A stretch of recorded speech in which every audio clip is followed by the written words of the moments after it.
तो कई बार पेशेंट्स को ये दिक्कत होती है कि वजाइना में बहुत तेज़ जलन हो रही है या इचिंग हो रही है। फंगल इन्फेक्शन जिसमें सबसे कॉमन जो होता है वजाइनल कैंडिडियासिस होता है।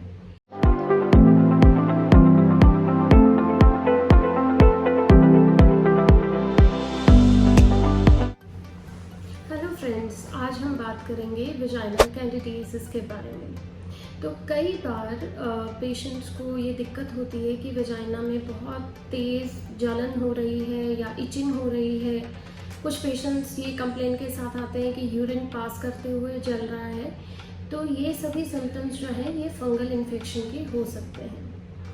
फंगल इन्फेक्शन जिसमें सबसे कॉमन जो होता है वजाइनल कैंडिडियासिस होता है और इसमें पर्टिकुलर फीचर होता है कि आपको बहुत इचिंग होगा या जलन होता है और इसका डिस्चार्ज भी एक पर्टिकुलर जैसा आपने देखा होगा पनीर जैसा होता है, जिसको हम कर्डी वाइट या कॉटेज चीज़ अपीयरेंस का डिस्चार्ज बोलते हैं। इनिशियली हो सकता है आपको कभी कभार इचिंग हो, लेकिन कुछ पेशेंट्स कहते हैं कि हस्बैंड के साथ कांटेक्ट बनाने के बाद बहुत ही इंटेंस जलन हुई उनको, असहनीय जलन। तो ये भी फंगल इन्फेक्शन का सिम्टम हो सकता है।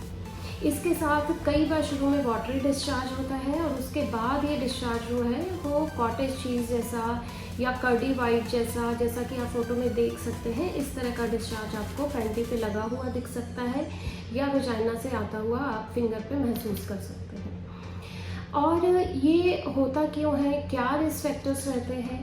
देखिए, जब भी हमारी इम्यूनिटी लो होती है हमें फंगल इन्फेक्शन का रिस्क हो जाता है। जब भी डॉक्टर आपको एंटीबायोटिक देते हैं तो साथ में कुछ प्रोबायोटिक्स भी देते हैं। यूजुअली इंटेस्टाइन का फ्लोरा हम प्रोबायोटिक खा के मेंटेन कर लेते हैं, लेकिन वेजाइनल फ्लोरा जो होता है वो एंटीबायोटिक खाने से डिस्टर्ब हो जाता है, जिसकी वजह से फंगस उसमें ओवरग्रो कर जाती है, जिसको कि हम कैंडिडा कहते हैं।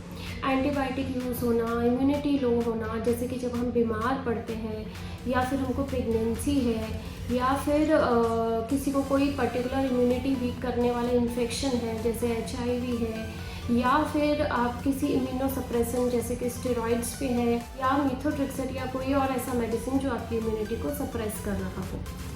इसके अलावा ये सेक्सुअली भी ट्रांसमिट होता है इन्फेक्शन, पार्टनर से मेल से फीमेल, फीमेल से मेल में ये इन्फेक्शन ट्रांसमिट हो सकता है।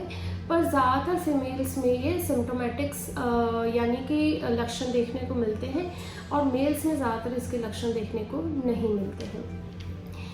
प्रिकॉशंस में आप ये कर सकते हैं कि आप जो अपना प्राइवेट पार्ट वाला एरिया है उसको ड्राई रखें, वो कम से कम गीला रहे, और आप ऐसा सोप या वॉश यूज़ करें जिसका कि pH उसके अनुकूल हो।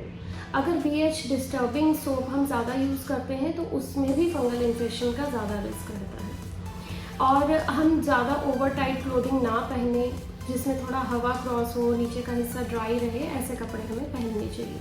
अगर आपको फंगल इन्फेक्शन है तो उसमें ट्रीटमेंट में हम क्या करते हैं, हम आपको खाने के लिए एंटी फंगल मेडिसिन देते हैं, वजाइना के अंदर रखने के लिए पेसरी देते हैं एंटी फंगल, और लगाने के लिए एंटी फंगल क्रीम देते हैं। इसके ट्रीटमेंट से आपको 100% रिलीफ मिल जाता है, लेकिन ये जो फंगल इन्फेक्शन है इनकी रेकरेंस की टेंडेंसी होती है।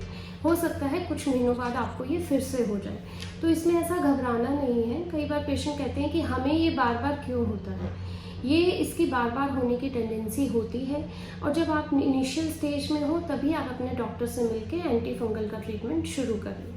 तो आई होप मैंने आपकी काफ़ी सारी क्वेरीज सॉल्व की होगी। जैसे कि मैं फिर से बता देती हूँ, इसमें इंटेंस प्राइवेट पार्ट में काफ़ी इचिंग होना, जलन होना या इंटरकोर्स के बाद तेज़ पेन या जलन होना, इसके अलावा कर्डी वाइट डिस्चार्ज होना, ये कुछ इसके सिम्टम्स रहते हैं। और ट्रीटमेंट में हम इसमें एंटी फंगल मेडिसिन का यूज़ करते हैं। इसके अलावा अगर आप कुछ पूछना चाहें तो नीचे लिखे कमेंट सेक्शन में लिख के पूछ सकते हैं। हम रखें आपका ख्याल।